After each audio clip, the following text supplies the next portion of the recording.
Okay, I'm in my area that I'm going to be doing my composting in for the class, and I'm getting ready to show you my hydration methods, or hydration method plan, assembling plan, and then where everything's going.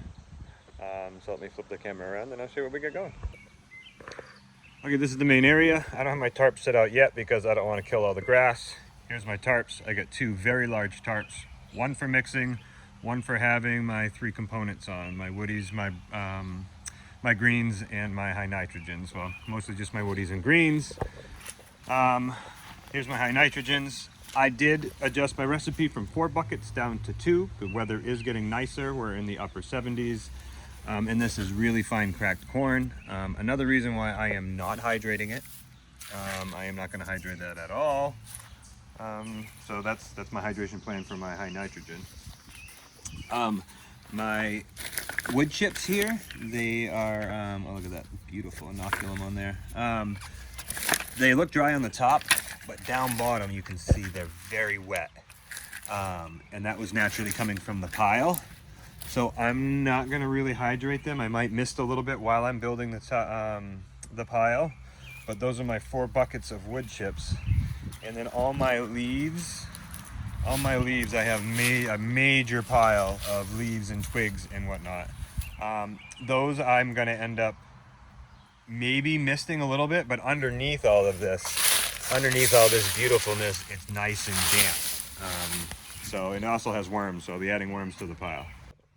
Okay, I did want to talk about my greens. I told you that I was using Timothy grass.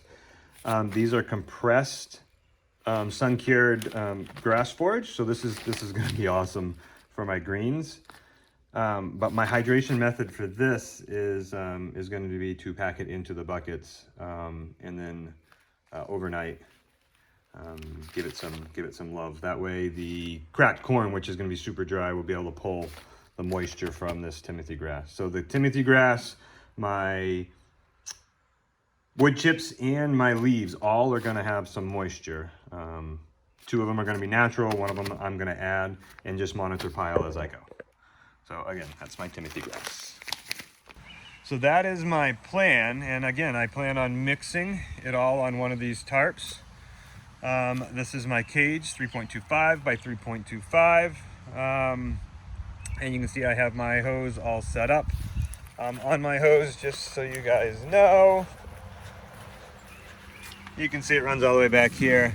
I have a Boogie Brew filter on here that will remove any contaminants that are in the water, including chloramides and chloramides and pesticides and all that other bad shit. So the water that's coming to my compost is going to be amazing. And that's about it. That's my second cage. So when I'm getting ready to turn it, it goes there. And my thermometer's just chilling in my worm bin. See? Okay. Well, I think that is it for this week's homework. And next is going to be putting this all together. So getting it hydrated and building. I'm going to hydrate tonight and I'm going to build tomorrow.